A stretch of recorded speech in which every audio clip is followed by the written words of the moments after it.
Salut à tous et bienvenue. Dans cette vidéo, nous verrons comment créer un graphique en courbe dans Excel. Nous avons ici des valeurs représentant des quantités prévisionnelles quotidiennes de produits vendus sur une certaine période, environ 1 mois et demi. Représentons ces données sur un graphique à courbe. Les graphiques à courbe sont particulièrement efficaces pour visualiser les tendances au fil du temps. Pour commencer, vous placez le curseur n'importe où dans la plage des données. Vous partez dans l'onglet Insérer et vous cliquez sur cette icône-là, Insérer un graphique en courbe. Vous choisissez la première icône et vous avez votre graphique en courbe qui s'affiche. C'est un excellent exemple de la simplicité d'un graphique en courbe. Bien que le graphique représente plus de 45 lignes de données, nous pouvons voir en un coup d'œil que les valeurs vont d'un maximum d'environ 250 à un minimum un peu moins de 40. Nous allons rendre le graphique un peu plus grand maintenant. Vous maintenez la touche Alt enfoncée pour pouvoir l'aligner sur la grille des cellules et vous vous déplacez avec les poignées.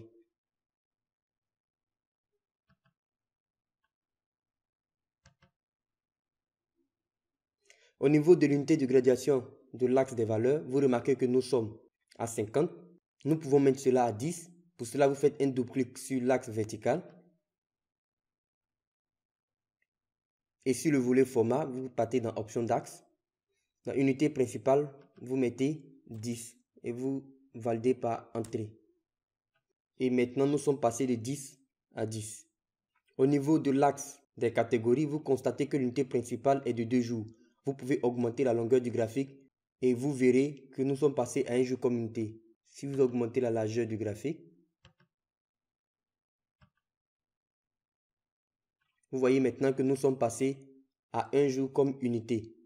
Ou bien vous laissez comme c'était et vous sélectionnez l'axe horizontal, le volet format étant affiché. Vous partez dans Option d'axe. Dans Option d'axe, vous mettez dans Principal, vous mettez un jour.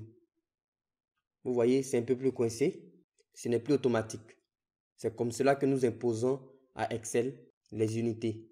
Au niveau du titre, je vais personnaliser le titre.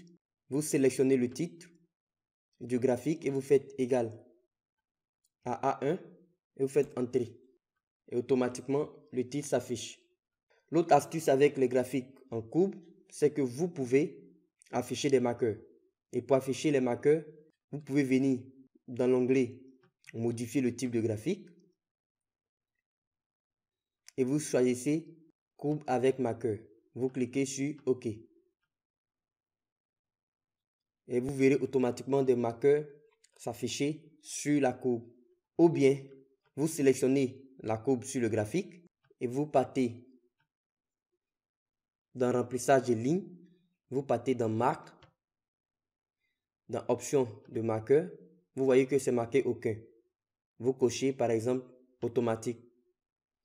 Vous voyez automatiquement des marqueurs sont affichés. Ou bien vous cliquez sur, vous cochez prédéfini et vous choisissez le type de marqueur. Vous pouvez préciser la taille. Vous pouvez diminuer la largeur et vous pouvez partir dans Option trait. Vous pouvez réduire la largeur. Ou bien vous pouvez même afficher seulement que les marqueurs. Vous cochez dans ce cas aucun trait. Et vous avez seulement que les marqueurs qui s'affichent. Nous aurons l'occasion de comprendre comment les marqueurs fonctionnent et comment les utiliser pour faire de beaux graphiques. Merci et restez connectés pour d'autres prochaines leçons vidéo.